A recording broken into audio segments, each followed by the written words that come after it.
What's going on, everybody? Soloyaker here. Yeah, and I get that some of y'all might not like these Clearwater videos, but they're not learning. And if you want to join the fun on getting kicked out, or if you want a shirt, just like the screenshot, and I'll put it up right now. If you happen to want one or something that whatever you want, I'll leave my PayPal account. All the stuff will be in the description. Send me $10 and tell me what it is you want on a shirt, and I will gladly make it. You have about, I'd say, 5 to 6 days before I'm going to stop this. So if you want a shirt in the next 5 to 6 days, please put money into the PayPal. Send me a message on what it is you want, and that way I'll make the shirt. And if you want me to, if you're going to come to the meeting, I'll give the shirt to you at the meeting. If you just want me to send it to you, I will gladly ship it. But like I said, we're probably all going to get kicked out of this meeting on January 18th. The link to the council member meeting will be in the description. And like I said, these decorum rules that we're about to go over are just crazy. So don't forget, hit that like, share, and that subscribe button, all that good stuff. And let's hold friggin' Clearwater accountable for the garbage that they're trying to do. Just so that we have some context about what I'm about to read, let's watch this real quick. Mr. Luba, before you speak, I have something to say, and I would appreciate if you don't interrupt me while I say it. During the last 3 council meetings, you violated the decorum rule at the end of each meeting by derogatory remarks aimed at a named individual, which is a violation of Rule 15. You've been repeatedly warned against this disruptive behavior. I'm now warning you prior to this meeting. If you do it again this evening, you will be asked to leave. And if you do it at the end of your discussion in previous or next meetings, coming up meetings, you will be suspended from the following meeting. You may now proceed. Can't do that. First Amendment, sir. I'm Mr. Haluba, and obviously I aggravate the unelected, thin-skinned Brian Aungst. Let's take a break. Mr. Haluba was kicked out of the meeting for Rule 15. And we're about to go over it, and we're going to discuss it. So, and I will leave a link if you want to read this for yourself. I'll probably put it up on the screen, but if you want to read it, I'll put it in the description. So we're going to read the rules of decorum. This is Rule 15. The first part, it's just, saying, the council, whatever. Because the council functions as a collegial body with the mayor serving as the presiding officer, all comments, requests, displays on the overhead projector, and questions shall be directed toward the mayor or the council as a collegial body. The speaker shall not name any individual council members other than the mayor, either verbally or when utilizing the overhead projector. However, individual council members may be named if the speaker is discussing, questioning, or responding to a specific comment previously made by that council member, or in reference to a prior vote cast on a specific agenda item by the named council member. So I guess I'm going to be questioning all of you council members on why you think what you're doing is okay. Trust me, the question is going to come out a little bit different than how I just said it, but I'm going to be questioning it because guess what? I don't think none of y'all on that panel, even that attorney, you don't have a clue what you're doing. Council rules providing an effective date, as the council knows. And I want to be your piece of shit lawyer. Now, I know what you're thinking. By piece of shit lawyer, do I mean that I'm a piece of shit person who also happens to be a lawyer? Or a piece of shit lawyer who uses dodgy and dishonest tactics to win my cases? Or an incompetent piece of shit failure as a lawyer? The answer? All 3, baby. So why are you gonna hire me as your defense attorney? For the ride, baby. In addition, the council has adopted a non-exclusive list of examples of behaviors that disrupt the meeting and will in the exercise of reasonable discretion, be ruled out of order by the mayor. Those disruptive behaviors include 1. Interrupting another citizen, city staff member, or council member when not recognized. 2. Shouting or speaking in a manner that threatens or incites a criminal offense. 3. Engaging in name-calling or personal attacks against an identifiable individual or displaying such material on the city's overhead projector. Oh, you see?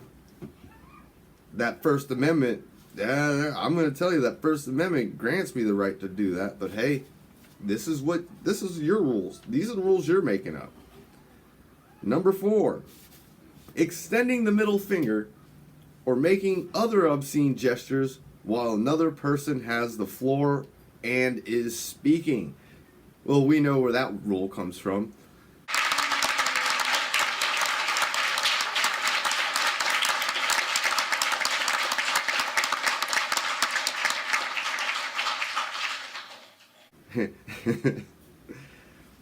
Refusing to leave the podium once the allotted time has expired. Preventing or attempting to prevent a member of the audience from seeing or hearing council members, and that was me standing up.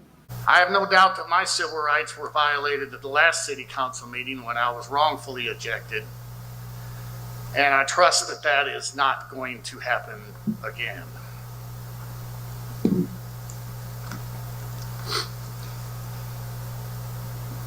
Mr. Fisherman, I understand you're making a point.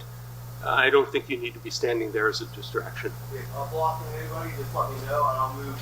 I'm sorry, sir. Forgive me. I'll stand over here, behind over here, so I don't block anybody. But anyway. 7, standing on chairs or tables, attempting to rearrange the city's seating. 8, bringing signs or banners into the council meeting room unless advance permission is obtained from the mayor and the sign or banner relates solely to an item or agenda. 9, wearing any article of clothing or accessory that contains obscenity. I don't know. You tell me. Leave a comment down below if you think this shirt is in violation of their bullshit decorum rules. I still think I have a First Amendment right to say whatever I want to whoever I want. And if you don't have thick skin, I guess you're probably gonna kick me out, huh? Leave a comment down below. Or expressly advocates for the election or defeat of a named individual for any public office, or displaying such material on the overhead projector. Number 10 and 11, not really that important.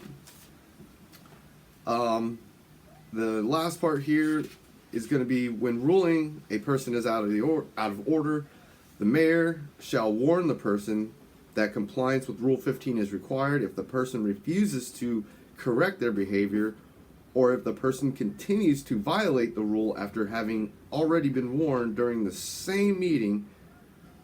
Then the mayor may either, in the exercise of reasonable discretion, direct the individual to yield to the floor, or direct the person to leave the council meeting. Upon request by the mayor, the police department shall escort the person from the council chambers, not from the library where you have the meeting. In such cases, the person shall not be readmitted to the same meeting, but shall be permitted to return to future meetings. The mayor may also recess the meeting at any time during or after a breach of decorum in order to restore order. And then at the very bottom, they refer to Robert's Rules of Order, and I'm gonna look at that. I don't really know much about it, so I'm gonna put that up on the screen too. Yeah, after reading a little bit about Robert's Rules of Order, basically in a nutshell, this book is kind of giving these council members some guidelines that they can use. But I do want to make a mention to this last part right here. And it says in law-making bodies, generally, Robert's Rules of Order is designed for ordinary societies. However, law-making bodies of the local level, such as city council or a county commission, function similar to boards of societies. The book has found application to such bodies.